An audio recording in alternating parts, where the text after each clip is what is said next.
All right, this is Houston Media Source, the public affairs, public access channel here in Houston, Texas, broadcasting.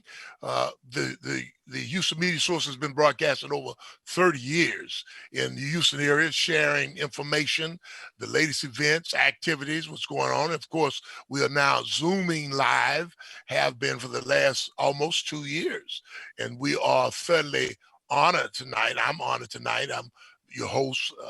The show has been a stalwart winner of a number of awards. This is December 2021 as we come to a close for this dynamic year. I've got 3 lovely ladies who are joining me tonight. This is a first for me, having all females, and I'm just so honored to have them. Oh, it was interrupted. Dr. Higgins has joined in, and so what I'm going to do first, I'm going to let my guests introduce themselves one by one and give us just a little tidbit of what organization you might be representing, if any, and certainly give the audience some idea of your expertise. So starting on my left, I guess, my left, I don't know if that's my left or my right. I guess I'm the lady. Oh, no. My name is Cynthia Nauls. I'm the founder of the Moment of Silence Grief Foundation for Children. And our organization goes into public schools and talks to children about grief and give them hope. And when they have in situations, a lot of kids are having things going on in school. And they usually communicate on social media. So that's why the organization started to going into the schools to give them another way to communicate what was happening with them. So I don't think social media is a good avenue for children. Okay, thank you very much. We're going to be talking a little bit more about that because of the recent incidents and hopefully how we can stop it or at least address the reality of it. Come on, my next guest, join us. Come on. Okay, I am with Women Outreach Service of Texas. Can you hear me? Yes, yes. Okay. And our organization that assists women, survivors of domestic abuse, and homeless families that are transitioning with resources and safe haven locations. And due to the pandemic, domestic violence have really increased. So we are really needing resources for this organization to assist so many families. Very good, very good. We'll certainly want to entertain some thoughts on how we might be able to, where we go from here. I see my Dr. Higgins and Dr. Shabazz, both of you are with us, our Dr. Shabazz, District D. Come on, Dr. Shabazz, your Yates colors. You are in the Yates house here.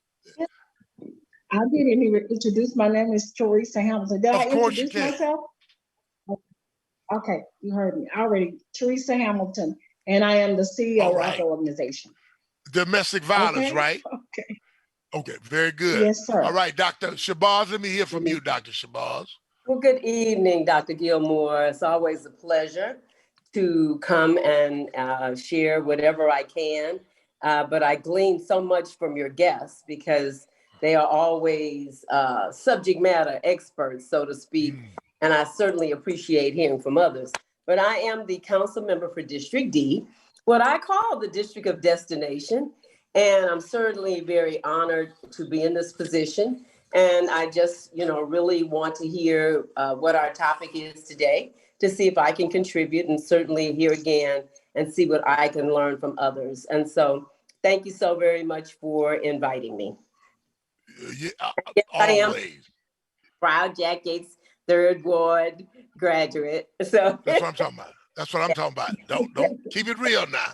Keep it all right. real. Oh, yes, Dr. indeed. Dr. Yes, Higgins, my resident host guest is a noted psychiatrist, ladies, which can give you some tremendous insight in the areas Very that you all good. work in. Very much so. He's been involved in writing a couple of books I know that have been influential around the country, a number of international locations as well. And I think they just had that big Founders Day. The Alphas had that big Founders Day. And Dr. Higgins, come on, dude, give us a intro to what you're doing today. I guess I could say today. Hey, it's great to be here, and it's great to be invited once again, Dr. Gilmore. My name is Dr. Napoleon Higgins, Houston homegrown. Been here my whole life for the most part. I am a psychiatrist, so I do mental health and I do medication management, diagnosis, and treatment. And I'm also executive director of the Black Psychiatrists of America. So, but mostly what I do is is do mental health right here in the city of Houston Southeast Side, and happy to help and lend a voice to what we're talking about today. Mhm. Well, I wanted to bring up again. I always say this, and certainly it's not a broken record. The where do we go from here? This is so appropriate. It seems like Dr. Martin Luther King had a prophetic thought in that particular book. I mean, obviously he was talking about that era, but we're in a different era, but certainly the same complexities are facing us. And I wondered, let me ask the councilwoman first, since we've had such a tremendous light on our city, recently because of the incident at Astroworld and the whole dynamic of what has occurred within that whole entertainment industry. What is your feeling about where we go from here as it relates to, these future events, activities, particularly coming out this pandemic? I mean, well, certainly that was a tragedy. I had the opportunity to engage with Travis Scott just a couple of days before that. He did a tremendous service to the Sunnyside Park, and he rehabbed the park. He along with Nike and Michael Jordan, and it was really a phenomenal event. And to be honest with you, of course, he's not someone that my age group is really, really familiar with. But when I saw the excitement of the young people that were there, I was like, wow, they were surrounding the basketball court. And I mean, they were very orderly and respectful. And then we had children who were sitting out actually in front of him, some younger children from the elementary school across the street. And everything was well within the control of those that were there to keep the order. And so I did not imagine that anything of that nature could happen.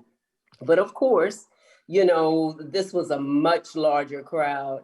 And I really have always had a problem with having concerts and not having seats for people to actually take a seat. I don't know if it's my age or what the deal is.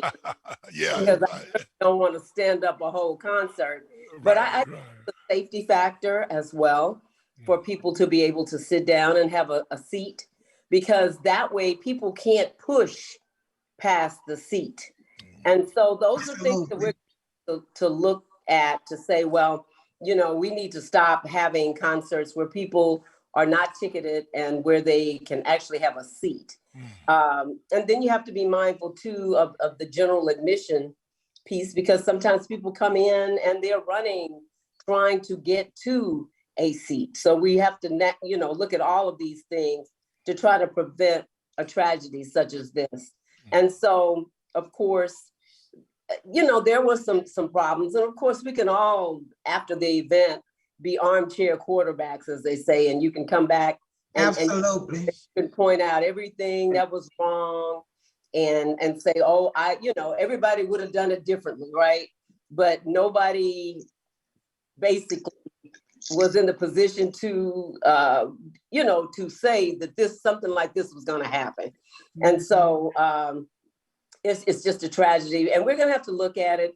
And then with COVID, we got to be very careful because they were supposed to be checking to see if people have been vaccinated, but I'm told that they did not look at the license, compare the license to the actual holder of the card.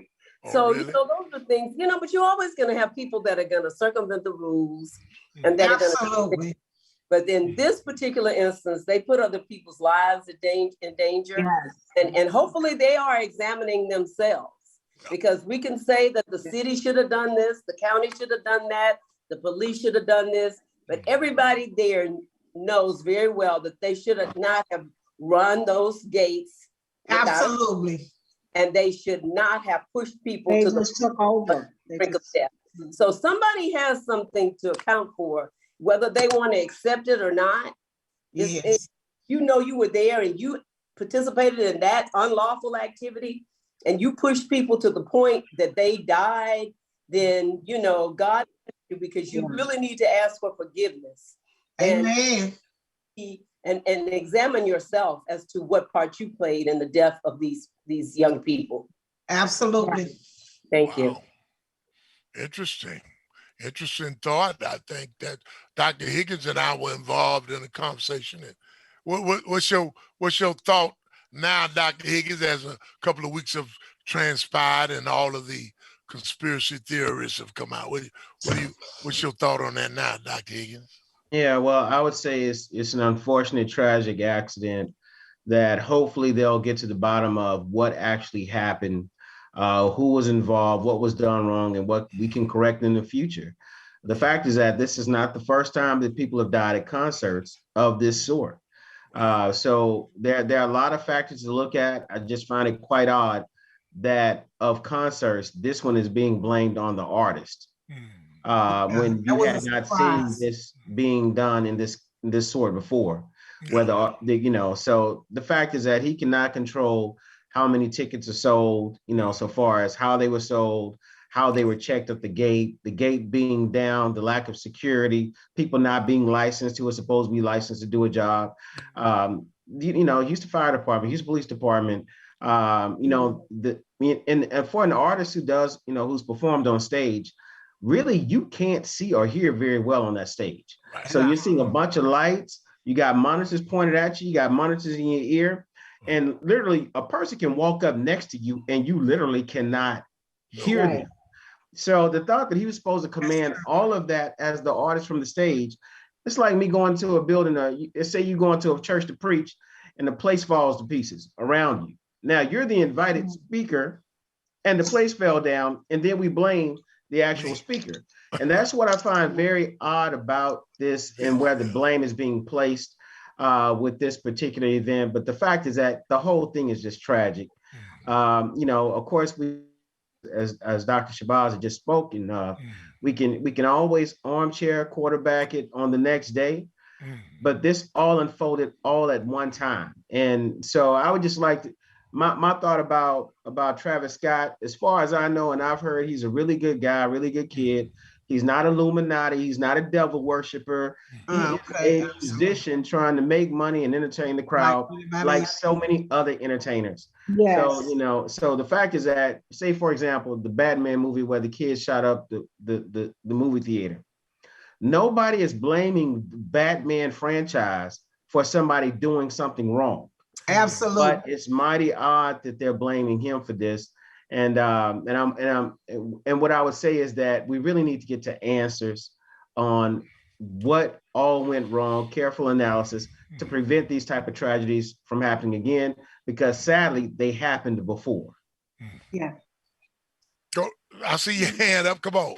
I'm old school. I don't speak unless. Yeah.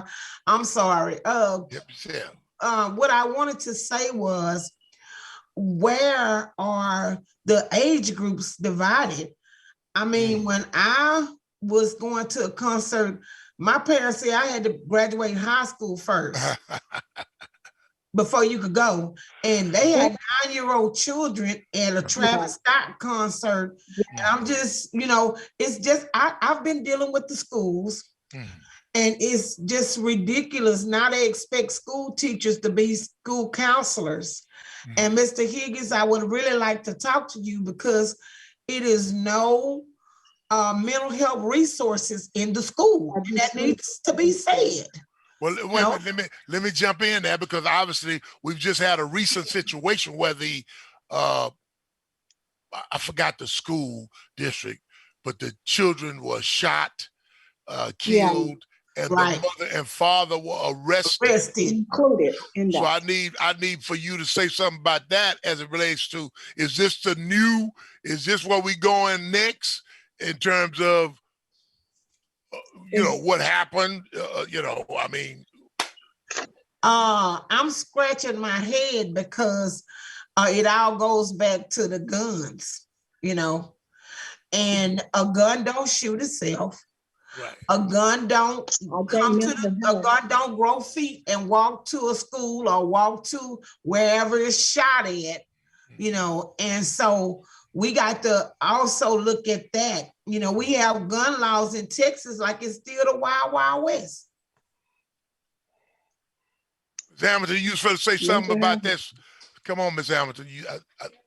Mental health has taken, it's terrible right now. Mental health is, people are just panicking and losing it. And I had to take a couple of people myself to check them in due to the mental health. So mental health is a big thing now.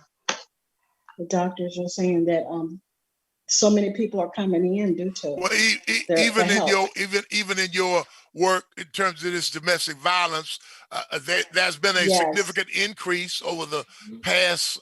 Some people blame it on pandemic, but Dr. Higgins, I think it was already there. Yes, pandemic brought it out, so to speak. But it was uncovered during the pandemic.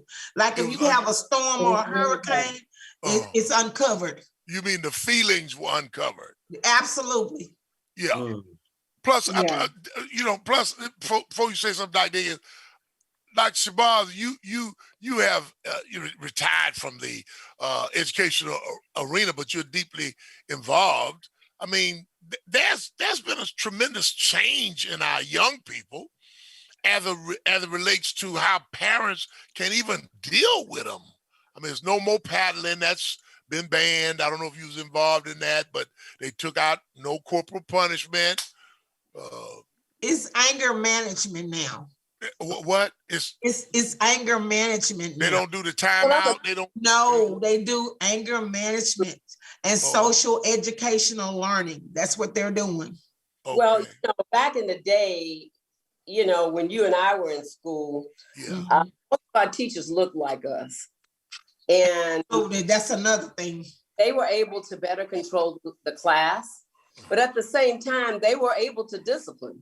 But what happened when we did the crossover, so to speak, then the white parents did not want the Black teachers disciplining their children. And that became a problem. And so, I'm a person that believes that we should have equitable facilities, but I think that it was not broken. They should have let us continue to be educated by people that look like us. And that is when it changed. Like, what was it, 1971 or 1970, when they changed it and moved some of the Black children to the white schools, then, then you start the wild trip. The behavior problems. And because there was, the teachers were afraid of the children. And so, did mine cut off? I'm gonna have to go get me a charger. No. But you know what? Not to cut your point off, Dr. Shabazz, but the reality is that this is a different group. I mean, we're not going back. I guess my point is that, where do we go from here? I mean, well, a lot of the children are the grandchildren of the crackhead children. Okay. Yeah. I'm serious. You know, That's Wait, exactly right. I gotta get Dr. Higgins. Dr. Higgins, you need to give an observation about these crackhead grandbabies. I'm just saying, you know, Well, I don't know.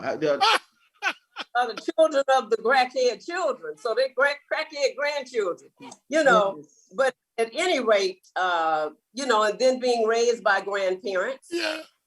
because a lot of the parents have walked off and decided they wanted to keep partying, partying with kids.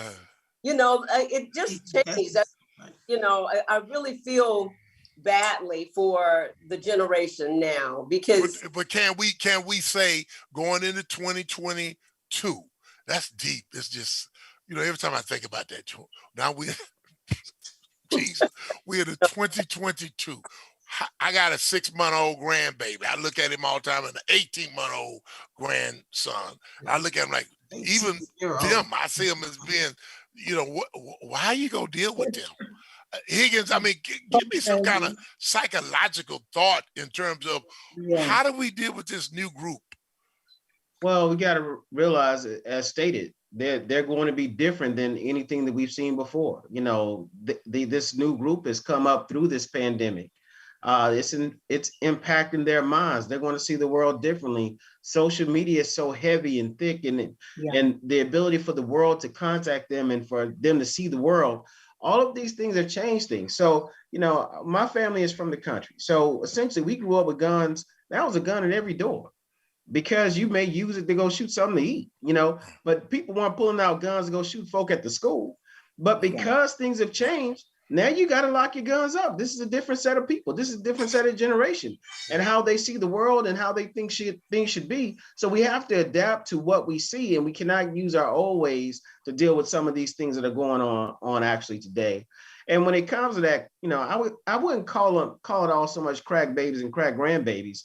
I would look more so at as the issue of what happened in the 80s and a manifestation of all of those social policies and changes that we had at the time are coming down. Now the roosters are coming home to roost over all of those things that happened in the 80s and early 90s. And we're seeing the result of that at this time. Call your daughter, Gregory. Let me ask you a question. Huh? Go on. The crackhead babies is the only contributing factor. There were a lot of variables that came into play for that, but then that was one that really occurred, and it was invasive and it carried on. And so there's a lot. Our educational system changed, all of that. Parenting changed. And, you know, as I said, the educational system, in my opinion, was not broken, because I know that in our generation, our classes, we could have competed with anybody, you know, but we were educated by people that look like us. And so and then of course, then the other schools wanted to take the best students. And so it just really, our educational system was just diluted. And I think that that's really the basis, not just the crackhead and the crackhead babies, but I'm saying it was the change in our educational paradigm that really, really affected where we are now. They took a lot of the best students and they took a lot of the best teachers. They're still doing that to this day. Yeah, exactly. Well, let me ask you this, Hamilton. You working with these parents who can't seem to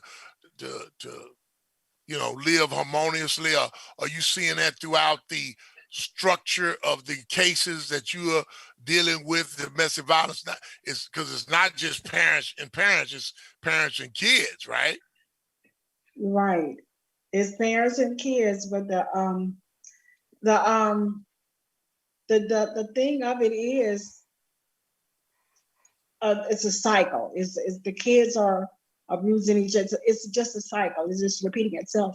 And most of the families are, I think mental illness is a big issue because it's so much anger that we connect with. Everybody is angry. So what they angry about? I guess the situation of them coming from an abusive situation. The anger is there. So anger is there. Yes, interesting. I mean, are you seeing that as well, Miss Cynthia, with the children in the schools when you're dealing with these situations where you having to go in and work with these schools? Well, I see children that are grieving. The children are having fights in school and putting them on social media. And then the children are grieving over the fact that that was their friend that was done that way. A friend that was jumped or beat or put on social media to embarrass them or whatever. And then they have a friend like, I couldn't get involved, or should I have jumped in to help my friend? Or what is the adults doing to help my friend? And I had a student to tell me, I went to the school counselor and told him that I was having an anxiety attack. And he told me, I'm gonna call your mama or you go to class. Which one you wanna do? And the child just ran out of his office screaming and crying. You know, I mean, that's not the way our counselors need to be talking to our students, you know. I mean, if they have an anxiety attack, you can get them a brown bag quicker than you can call their parents on the phone, you know. But if the counselor is saying that I'm only here to regulate your schedule and anything else, you need to find that at home or tell your parents to get you a psychiatrist. Dr. Higgins, I see you shaking your head. Oh, well, you know, sadly, you know, our counselors in schools are no longer doing counseling. I know you knew my mother, you know, my late mother, Eloise Higgins, who was a school counselor. And at her elementary school, they had 2 and sometimes even 3 counselors at the elementary school.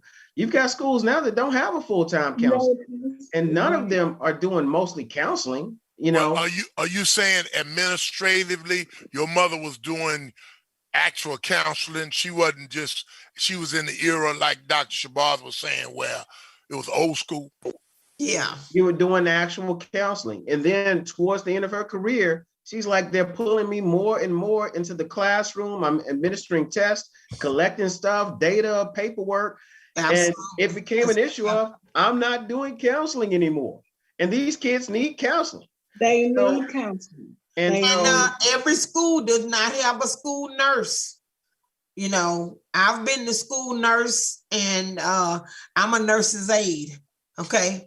People need to know that the school secretaries are passing out psych meds to kids. The school secretaries and the school clerks are passing out psych meds to kids because there is no nurse. And that should be criminal right there. I see Mr. Gordon has joined us. Mr. Gordon, Reginald Gordon with OG1. You right on time. We're talking about these the traumatic reality of the need for mental intervention, as Ms. Hamilton has stated. She's certainly in favor that people need more counseling. The need in schools, you know, and Cynthia has been saying about the reality. And of course, I know you're dealing with these young men, women too, absolutely, who are Mr. Gordon, who are at the brink of becoming our new, what do you call them, psychopaths, or what name do you have for the new generation that you're trying to stop from shooting up a school or shooting up a block, or what's the new name?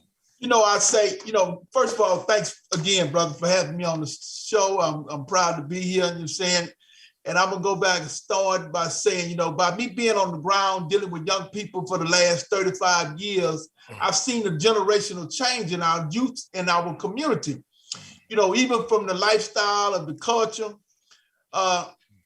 we're in a serious crisis right now that we have really been put to sleep on. You know what I'm saying? Right now, you know, I've been dealing with recovery coaching since I come from prevention and dealing with the crack cocaine movement. Now I'm dealing with this new ODing and the opioid movement. You know, right now, this year alone, from April to April, it's been more people die from opioid crisis than the nation's history. We had a record ODing on opioids from our young people getting caught up with these new designer drugs that they're smoking and taking now. So not only we are in a crisis with our drug addiction, we're in a crisis with the mental health addiction. We understand with Black boys, I keep saying this here, it's been a 73% increase in Black boys in committing suicide. We had three. I'd have had three this year alone, Black boys that just gave up hope, dealing with the problems of trying to refit back in, trying to loneliness, feeling left out when they don't have, and one thing I say dealing with Black boys specifically, we have not been given the privilege, Black men specifically, Black boys, to say that we deal with depression. Depression is not something even coming out the Black family that Black boys can accept, because Black people said no. We label it as you being sorry, you being lazy, you just don't want to work. So Black boys hold this kind of press in, and we express our anger through other means, such as violence. Violence is a great way of young men handling their anger, because that's the way. If you don't hear me, you don't see me, I'm gonna make you understand what I'm finna actually do. So we do a lot of self-suicidal missions, whether or not we make the police kill us, whether or not we do crazy, savage things like the brother that did this savage thing in the jail by raping that prison guard. That's a savage move that we have claimed to put on ourselves, and the label we're putting on ourselves. We're in a national crisis and leadership is quiet. Nobody speaks out on it because everybody is afraid to attack the issue, because news media, only time you see news media deal with any other problems other than Black men problem is when something really drastic happened in the white community. But right now, we are the face of the community, or the TV. We are the face of the news on all major criminal issues when it comes to violence. Yeah. Interesting. Anybody got a comment on that? That anger is there. That's it. He's right. It's a lot of anger in those shelters. What they mad at? What Dr. Higgins, what people mad? What are they mad at? Hey, it's a gambit. It's a gambit. Lack of opportunities, lack of education, social media, comparing yourself to others, comparing yourself to other people's lives. All of these things are going on at the same time. Multiple losses. You know, you got dead folk. You know, people have lost cousins and family members and grandparents. Absolutely. Lost. And it's not able to go to school. Classmates and teachers. Wait a minute. What you mean dead people? What you saying, Higgins? What you talking about? I'm talking about COVID-19. About one in every 400 Black people in the country has died. Yes. That's a lot of people. You know, so Absolutely. I think the losses of being able to go to school and be comfortable, and you know, people are afraid they still gonna get the virus. And you know, even though you're going to school, you can't. There's this level of anxiety and stress. You know, you look at what our leadership is doing from presidential politics, Congress, the rhetoric, the talk. Are there any adults anymore? You know, they can't count on anybody to act right or to act as because it disturbs their soul. And so you see it transfer down to these schools where you hear stuff being said that just wasn't said. You just didn't do that. You didn't behave that way. As we talked about, jumping people and put them on video and blasting them out to the world and all these things, the loss of sensibility, the loss of safety, the children are feeling this. So the problem with being a child, you're not in control of what others are doing around you. You're not in control of the school and the poor education. You're not in control of safety. You're not in control of any of that. You depend upon adults to do that, and the adults are not doing their jobs. So it's a lot for a child to grow up in this current era, and it is wearing them out. I am busier than I've been in my entire career. Really? I swear, I tell people I'm not taking new patients, but I can tell you this: I always got a friend or a cousin or a church member, somebody who needs their child seen right now. And we are overrun in mental health. There is a mental health pandemic going on in this country that is not being addressed. You're right about it. You're right about it. What? So right. Dr. Shabazz, what do you think about that? We being overran. What do we need to do in Houston? Well, I mean, it trickles down. The anger, I think, trickles down. And we have a lot of frustrated parents. Yes. Because they're not making the money that they need to make, or they're having to work 2 and 3 jobs. And then when they have to work the 2 and 3 jobs, they can't go and check on their kids at school. And so it just trickles down. I mean, our minimum wage is ridiculous. thinking that people can make it on that kind of money.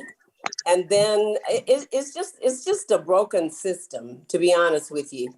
And, and then people, for the most part, they can't afford mental health, or they believe that they can't, or they don't know the resources that are available for them. And so, when you look at the road rage, I mean, people are. That's ridiculous. Oh my God. I mean, it used to be we would blow our horns and shoot the finger or whatever the case may be. And we kept on rolling. Wait a minute. It's not like that. You gotta look back and make sure that they're not following you. Because you cut them off. All of governor, but wait a minute. Angry society. Wait a minute, Shabazz. But the governor has given everybody a gun, OG. Everybody can have a gun. What? Well, see, it's worse than the Wild Wild West now, because in the Wild Wild West, you knew who was packing, right?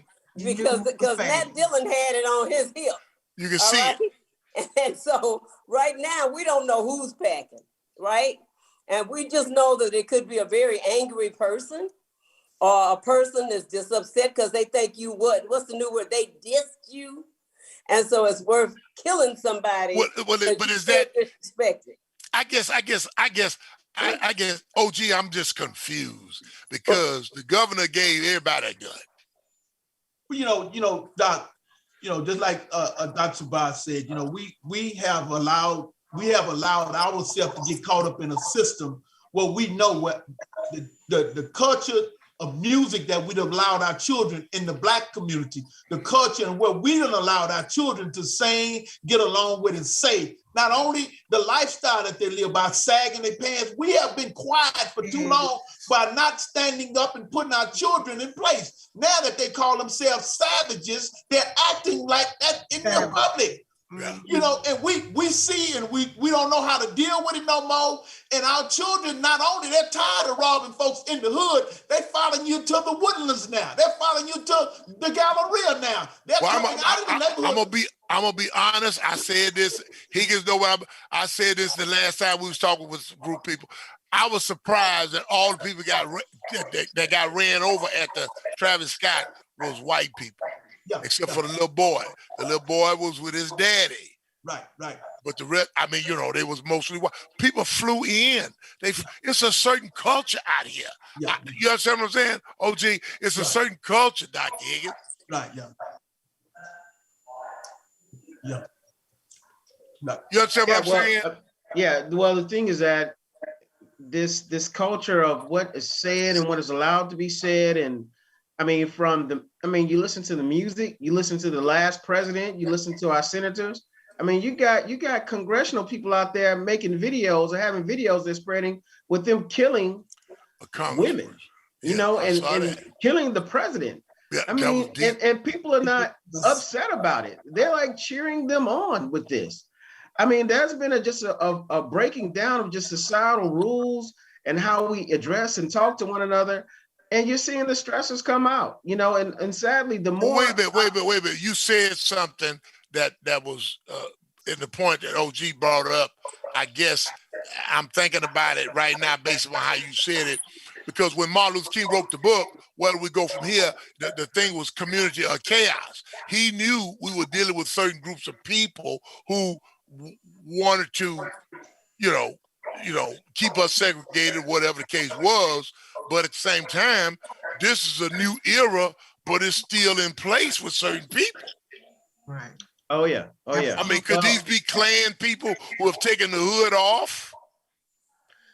Listen, you got a lot of stuff going on. The more aware I become of what is going on, the more difficult I see the process to change it. Like, say, for example, I was at the Prairie View game against Jackson State in Jackson, Mississippi, just this past weekend.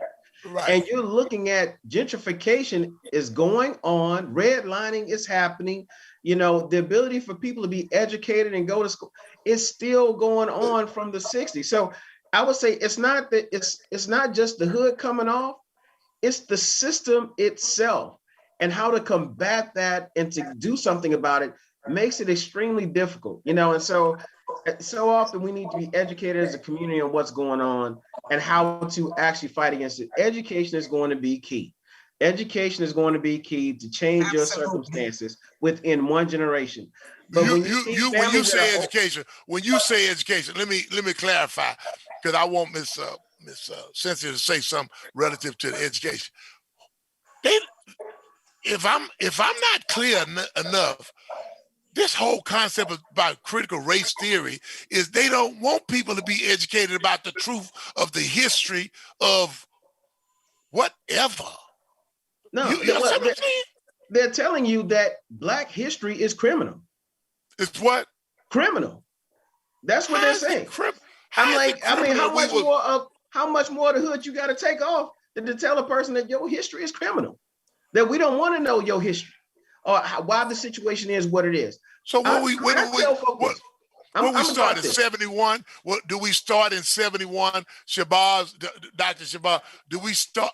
So we erase what Martin Luther King went through, erase the kind of oppression and trauma that you talking about, OG1. Don't tell the kids in school, Miss Cynthia. Don't tell them nothing. Let them run wild. And like Ms. Hamilton said, now you in the house arguing with somebody in your house, they not recognize that you're even Black, or you don't want to identify with coming from the country. My folk came from Palestinian Gaps, so I don't want to identify with that no more. I just blew up in Fort Bend County in Rosenberg. That's where I came from. Well, the fact is that keep them asleep. Keep them asleep. Do not allow these folk to wake up and know who they truly are. And the power that they've brought to this country, even under system of oppression. Even to this day, there's nothing in America that does not have Black hands in it. Right, absolutely. Even if you look right now, the most educated group to ever come to America are Africans. Period. Even to this day.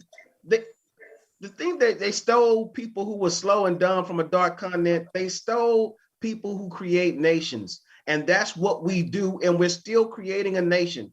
These lights that you see are Black inventions. This air conditioning in the room, this fiber optics, these computer algorithms, even under the oppression, we're still delivering in this country. Yes, and they're still bringing the talent up. But if you know who you are, then you wake up. But no, we got to keep them quiet. We'll dub it critical race theory, and we will make it illegal for you to know who you are. But let me tell you something that I read on Facebook that was really kind of funny. I don't know, Ruby Bridges was the little girl that desegregated the schools, first to go to desegregate the schools, I believe, in New Orleans. And somebody said the people who threw rocks at Ruby Bridges for trying to go to school are now upset their grandchildren might learn about them throwing rocks at Ruby Bridges for trying to go to school. So they don't want you to know what they did, but yet they don't realize that that's a learning experience. Because if you don't know what you did, it's going to be repeated. You know what I'm saying? Absolutely. And so I thought that was so funny, because that's essentially, if you just want to break it down, they just don't want you to know what their people did. And that was just the bottom line, OG, who educates them based upon what Shabazz is saying? Who tells them the truth? Well, you hit me right on the point, because for the last 25 years, I've been storming through Black communities trying to get our people to support me independent-wise, so I don't have to speak on who pay me my salary to speak the truth. Whoever pays you your salary dictates your tongue. So therefore, I need Black people to support me while I deal with our young Black brothers to get them to the point to where I'm at. We got to create millions, and we can't create men with white dollars, because white people gonna dictate what you say. Yes. So that's been my fight, to get me to put my history, my reform in place to where Black men know what Black men look like. So they don't have to imitate to fit into a system to where they dictate. Carter G. Woodson is the best author that we have ever had to tell us those who condition, those who control the people can control your action. True. Wow. So we in my fight, I've always been saying, right now, we have to deal with the root cause of why Black men, Black boys specifically, create the problems that they do. We got to deal with our trauma trauma that my grandfather went through. My grandfather left pain on my daddy. My daddy left pain on me. We never dealt with it. And until we deal with the untreated trauma in our community, we're going to still have Black boys passing on this trauma generation after generation. And we see it. And it's embarrassing all of us because we say, and I hope it wasn't a little Black kid that did that. But we in the Black community allows, all they tell me, if I get a grant, I'm got to deal with what the grant tell me to do. I need independent Black people to support me as I go around teaching the truth. Something I did right. I've been out of prison 26 years. I've created my own program. I'm a facilitator at a youth facility. I am a great imitator that Black boys ought to be able to look up to and emulate on what man looked like. But again, we have to figure out a way how, dealing with the critical race theory, we know that it's going to be left up to us to teach our children about us. We can't let anybody else have that responsibility if we plan to move in a different direction. It's not going to go back to normal, because I'm going to say this again, that Harris County jail that I've been working in for the last 15 years, the problem that they're having in that is creative problem, because you have two different types of people in there. You have the old soldiers of the prison guards that creates the problem that allow inmates to rape and kill other inmates. Because Ed Gonzalez is a good man. I'm going to say this here because Ed Gonzalez wants the best for that jail. But Ed Gonzalez is up against some people that can come out the genie jar that want that jail to be created, like it's around Houston. When they come back to reload them courts with these new judges, just like it was in the 80s and the 90s, where they feel and throw away the key in the prison system, that's what they're going to look to do with Black men. But right now, I think they don't want to fill the prison up no more. I think they want to put things in place to where they can kill all these Black men and kill all Black boys, because they don't want them to go back to jail again. So we're in a crisis. We're in a serious time. And if Black people go to sleep, these Negroes going to be knocking on your door to come in your house. They ain't gonna knock. They ain't gonna knock. They gonna kick the door in. You know. Yeah. Hamilton, what do you think about this as it relates to domestic violence? Yes, it plays a big part in domestic violence, because we need our men in place, because their heads ain't rubbed together. So how they gonna raise a family if they got to get it right. Yeah, he's right. They need a guidance. There's no dad there, so by him having his program, that's amazing. They need somebody, a structure.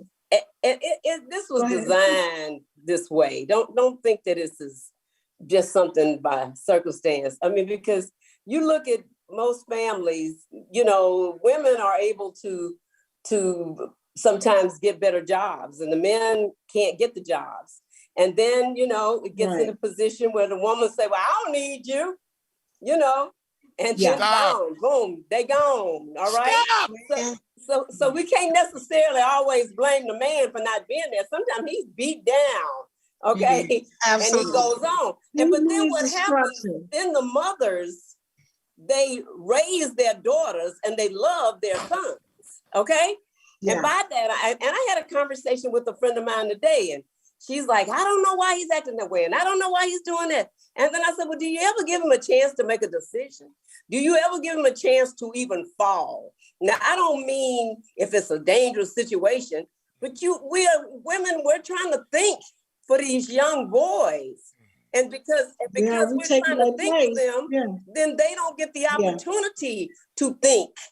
And so when they get from under your wing, then they become somebody else's mentoring them then. And it might not be somebody which has their best interests at heart. So it's a whole systemic problem from the onset, from the time we stepped off the slave ship, okay? The women were treated differently than the men. And then, as I said, when the women could stand on their own, it was like, get on, I don't need you. When you might not need him personally, but your children need him. They need a structure. Yeah, exactly. But they not get. Look here, Miss Cynthia. They're not getting that in school. You got your head up. No, they're not getting that in school. And when I was raised in Third Ward in the neighborhood, the route I took home from school, they had the rotary phone. Okay. And before I could get home, the neighbor called my mom and said she owned Blodgett Street. Right. She owned Ty Webster. And when I got home, I had to pay a count of where I've been at the time. Yeah. And so nowadays, that's not happening. You know, either the children are being a Crime Stoppers tip, or they are committing suicide, or they're reaching out to their friends for help. And so that is why I've started going into the schools. And what I would like to do is have more after-school programs that included mental health. Right. Accommodations, you know, because it's not just sometimes the child that has a mental health issue. It might also be the parent, you know, and if little Bobo got a mental health issue and he doesn't have a active mentor in his life, you know, like, you know, Mr. Perry over there to help him or to address that, then it goes on to being a young adult with that, a problem that have not been addressed. So that's my dilemma. My foundation is small. We got coats from Burlington coat factory. But because of COVID, you can't give used coats away. So Tide washing powder is cleaning the coats for $7.30, but for a Black foundation, that's $73 for 10 coats. And it's 1,200 children at the school. 1,200 children need a coat. Oh my God. So what you gonna do? You got 1,200 children, you got maybe 500 coats and no way to get them cleaned. Oh, let me say one thing. Let me say one thing else because I'm on this roll. And how have y'all been in the store and y'all see how some of these parents talk to their children? Oh Lord, yes. Oh Lord. My God. Oh Lord. You little MF. You little ugly MF. You little the vocabulary whatever. You know. I'm gonna try to address it as an education. The vocabulary. Then they want to cuss you out, or they might pull out that gun the government have and say they can carry, you know. But we are crushing our children's self-esteem. Oh my God! I mean, you ugly so and so, you dumb so and so. It's like watching cable in the stove. Oh. Well, maybe, Dr. Higgins, maybe they have a lapse of critical race history of how our parents, grandparents raised us. Because, you know, my grandmother would have gotten 15 years. My grandmother would have gotten 15 years for the switch abuse. OG, you know, I was abused. I'm confessing. Yeah, you gotta go get that switch. With the switch. No, they make you go pick your switch too. That's what I haven't seen a switch. I haven't seen a switch in years.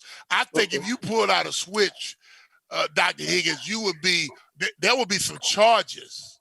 Yeah, I know there would be some charges. Please do not pull out a switch inside the grocery store and start beating on your kid. That right. would not go well for you or your child.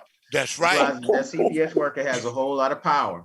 All in your life. A whole lot of education and training. That's right. So, all in your life. Yeah. So you got to be very careful about that. But you say to yourself, which one would you prefer? A grandmother's love who hit you with a switch, or a grandmother who was cursing you out in the store, calling you an ugly MF? I remember the saddest thing all the time.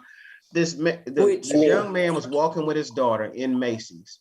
She had to be about 5 or 6 years old. He's on his phone, and she goes to reach for something, and he's not paying attention, and he snatches her, and she slides and falls down, and then he grabs her arm, picks up, and he said, "B, bring your A on."